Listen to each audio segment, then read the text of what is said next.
Hi guys, to reintroduction, I'm Allison Taylor, and I'm doing the chapters 3 and 5 in Creativity Incorporated.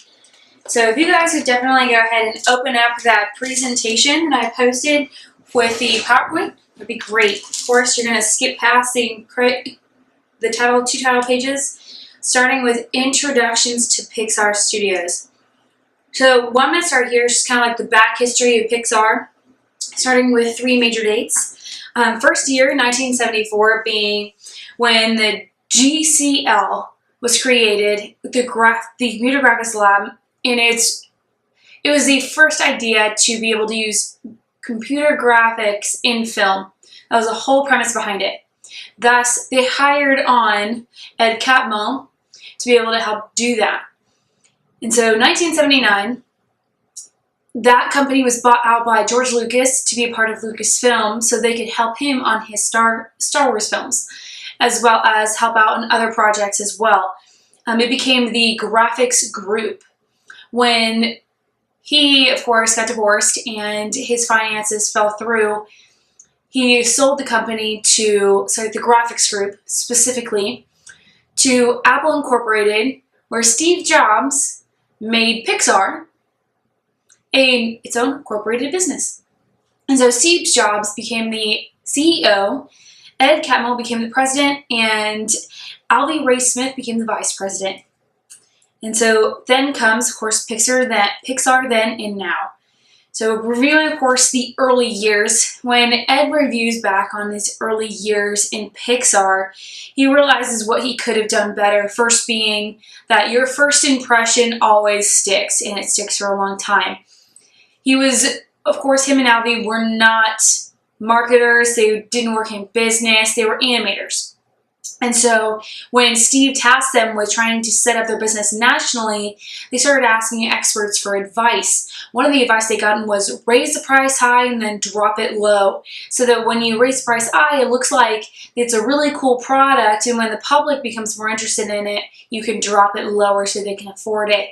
And so upon doing that, they offered their computers and softwares at $122,000. So that ended up being too expensive, and they began to be known as too expensive of a company. And that took a long time for their reputation to be rubbed off. He says that was a result of not asking the right questions. Now, granted, they weren't set up to ask the right questions because that was not the kind of jobs they were used to having. And so Ed says, instead of talking about whether it's easier to lower a price or raise it, we could have been addressing more substantive issues, such as how to meet expectations of the customers and how to keep investing in software development so that customers who did buy our products could put it to better use.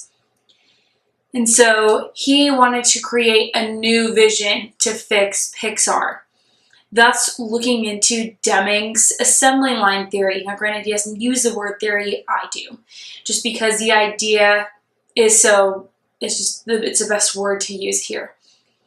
And so W. Edwards Deming was tasked by the U.S. to go to Japan after World War II, so started around like 1947. Japan, of course, at that time had completely tanked due to being an enemy of the U.S. and basically the rest of the world. So basically your reputation sucks at that point. And so their economy sucked at that point. So Demings went over there to kind of help them set up the assembly line manufacturing that had been so well equipped in America. But of course, Deming wanted to fix that model to kind of be a little bit more equality focused and efficiency focused. And so instead of being just a conveyor belt, as they put things together, products together on that conveyor belt, and the production line manager sees the problem, pulls that piece off the conveyor belt, and everything continues to keep rolling, he wanted to give the responsibility back to every single employee, being that every employee is responsible for fixing and finding problems in the product and has the ability to halt the line besides just the production managers. Because in America, the production managers were the only ones who could stop the production line. And that ended up being problems when they pulled just one piece off, didn't have enough time to tell the people in production who were in production for the stuff before of this issue. So they may have handled it on that one piece, but there are still probably some others that they weren't looking out for that one piece until later. And so thus, it became a little less quality even though it was high efficiency. But with this, you had high efficiency, high quality. And people like the CEO of Sony were in that meeting with Demings. And so also Toyota was starting to take that model as well. And even today, Sony and Toyota are known for producing some extremely quality products across the board. And so they're also extremely efficient as well. And so Ed wanted to kind of introduce the you don't have to ask permission to take responsibility theme at Pixar. So no matter where you are on the totem pole, at the bottom you still have the ability to call out something you see that needs to be fixing even at the top. And so let's go back a little bit to their Pixar's failure. So Pixar then, of course this is their failure, so he wanted to find a way to fix it. Their image computer company was only sold 300 computers and softwares. That does not keep a company afloat. Now granted they had other projects on the side, but this was kind of their supposed to be their main source of income. And so that caused Ed to have to get in his car, drive over to find Steve at Apple Incorporated, ask him for help, and try to fish them out of debt. And so Steve, in the end, tried to sell Pixar around 3 different times. But in the end, Steve realized the value of Pixar after hearing the offering prices of the other companies trying to buy it. So he realized, actually, I think I want to keep Pixar, which ended up being to his benefit because the success turned out in the hands of Disney. As I think you can probably see a trend here.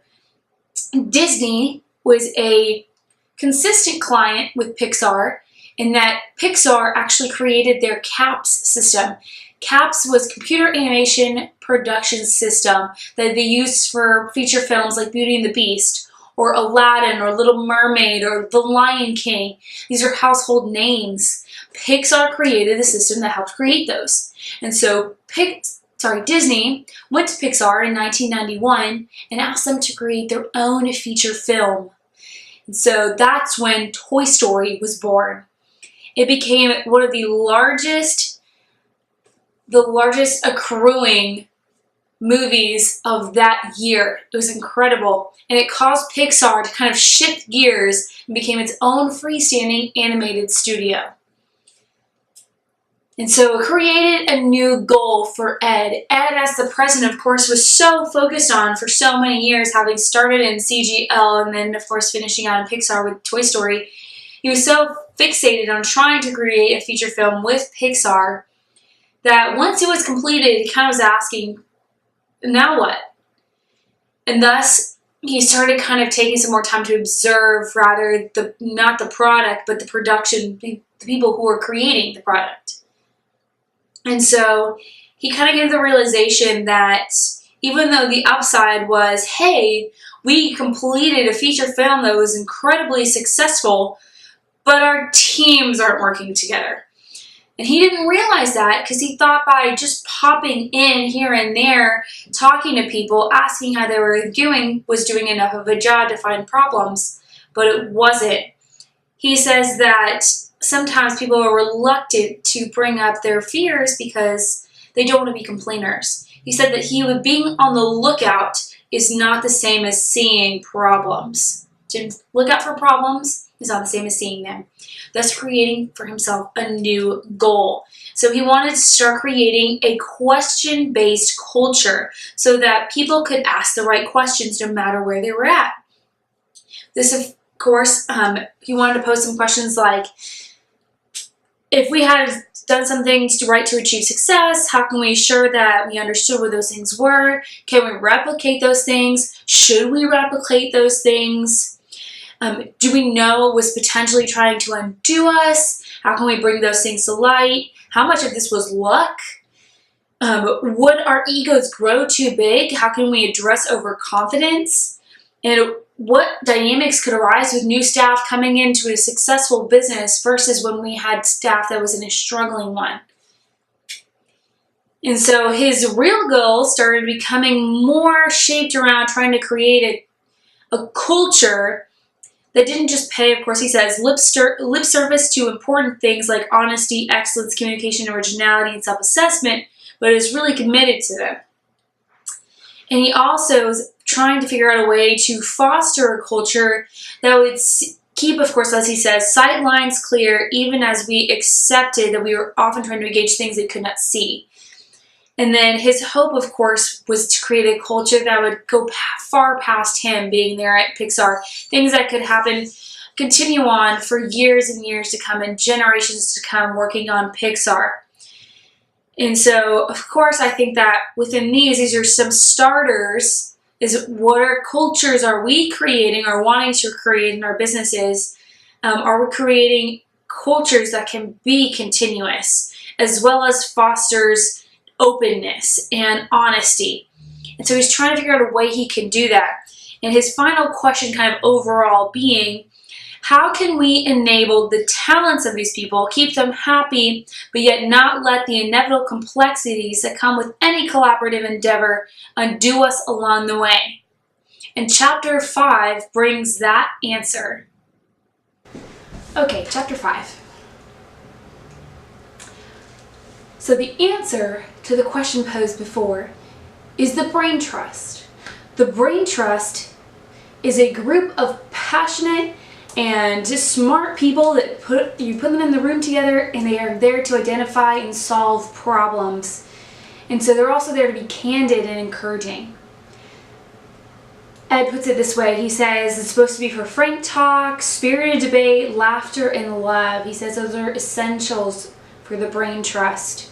So basically the key to the brain trust is the keyword candor.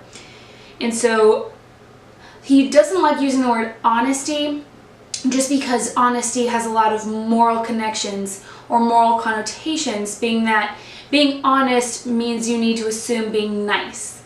Now, granted, it's always good to be nice, and I think he still wants that for the brain trust, but sometimes being candid doesn't always mean you say the nice thing, because sometimes saying the nice thing isn't always saying the right thing.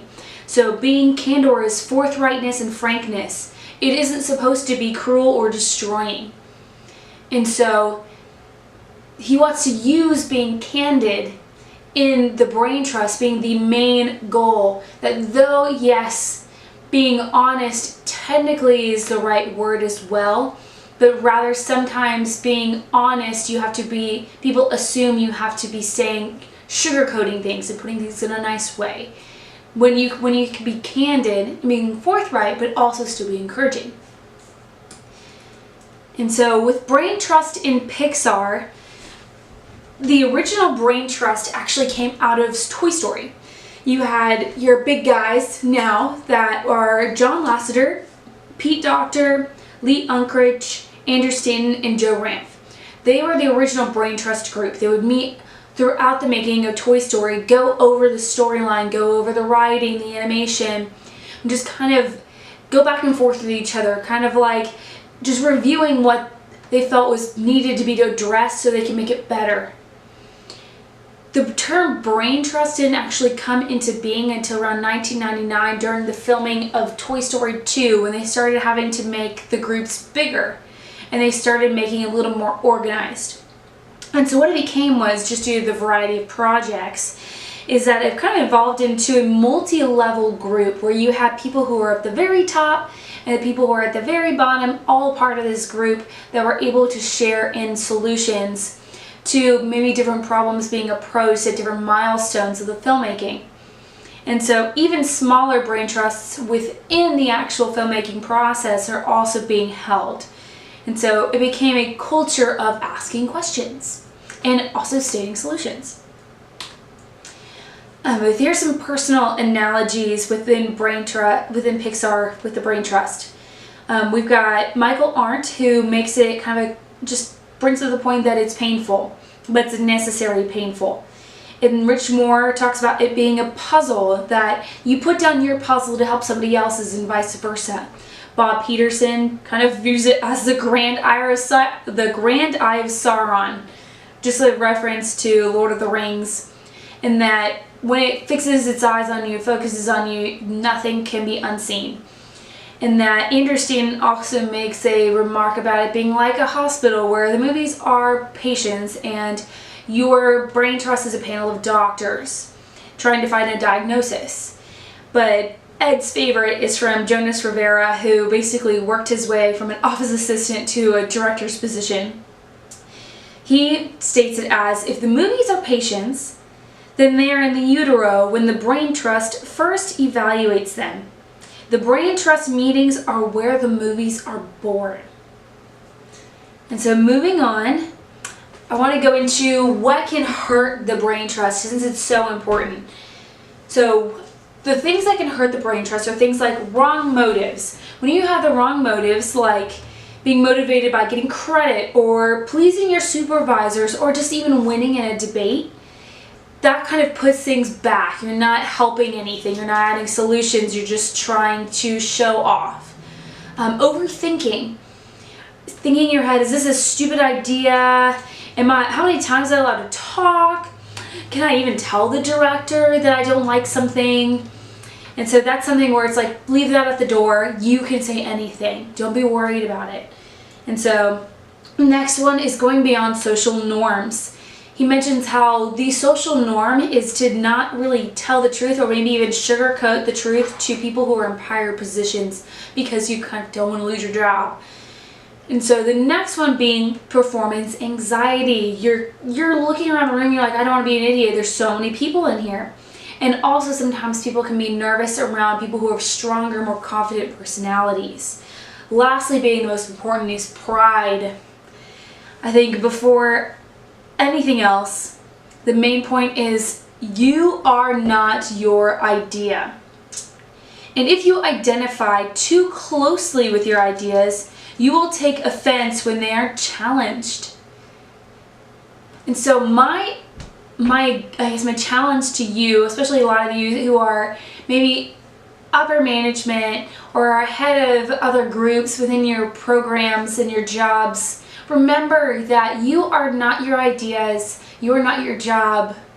Allow room for being challenged from people who are in a lower level than you. Don't go on the defensive. And so, of course, Michael Arndt adds that there's going to be suffering with being in the brain trust. The part of the creative process, you got to give up control. So moving on, of course, finally, I think this, of course, what I'm about to tell you is the most important thing to remember. You do not want to be a company where there is more candor in the hallways than in rooms where the fundamental ideas of matters of policy are being hashed out. If there is more backtalk and gossip in your hallways than what's being said to your face as a leader, it shows that there's something missing, there's something wrong. There is a level where you've come to a place where you're kind of posing that people below you cannot speak up. You're starting to put a cover on the lid that shouldn't be. You need to let them be able to speak and present ideas. You're suffocating. And so that is not what Pixar is about. That's not what Ed wanted for Pixar. And so moving on, what he wanted to make different about Pixar with the brain trust is how the brain trust made Pixar different. It's that with the brain trust, you have people willing to be challenged. And people who have been challenged before and have experienced things like this, who are storytellers who understand the process. And also the understanding that there is no authority in the room. That though the director that might be under the microscope can be under the microscope by a janitor. And so there's everyone's opinion and everyone's solution is at the same level. And there's an allowance for candor at all levels, no matter who you are. It's because brain trust is supposed to encourage the idea of being able to see through others' eyes, through others' perspective, where the people on the bottom are seeing through the eyes of people at the top, and vice versa. The goal, of course, is to illustrate solutions and not give answers. Sometimes people can correlate solution and answers as the same thing. Solutions are more like suggestions. They are something where you offer an idea. The directors don't have to take the idea, but they can put it to use if they like to. It's you're seeing something and you're wanting to kind of spin it. When answers are more of an end-all be-all, here's how you cure it. And so it adds into being a place to be giving constructive criticism. Where constructive criticism is not rather saying, wow, I hate that, that was terrible, but rather saying, I wonder if you did this instead, how it would turn out. And so that encourages people to want to redo what they're doing and are encouraged to, hey, maybe see this in another direction.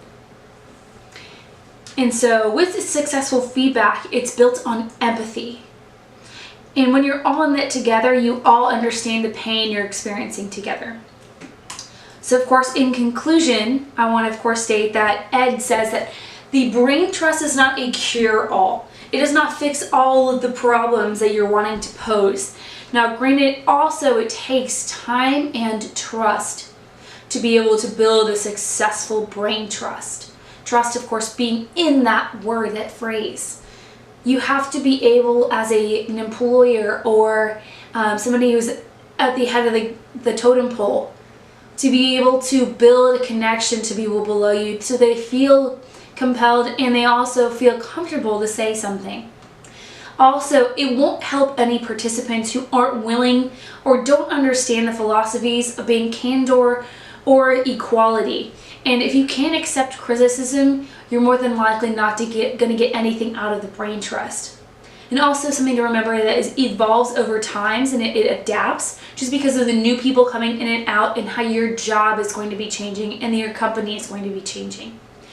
And so finally, who can be part of the brain trust? The people who can be a part of the brain trust, according to Andrew Stanton, is people that make you think smarter, people that put lots of solutions on the table and quickly, and then people that you don't care what level they're at, as long as they can stand are willing to level with you. And he says that when you find people like that, to hold them close. And so my question to you, my special question that I want you to answer in this discussion board is, what do you think a brain trust is overall? What do you think what is a brain trust to you? And how can you use that idea in your jobs today? Have a great rest of your night. Goodbye, guys.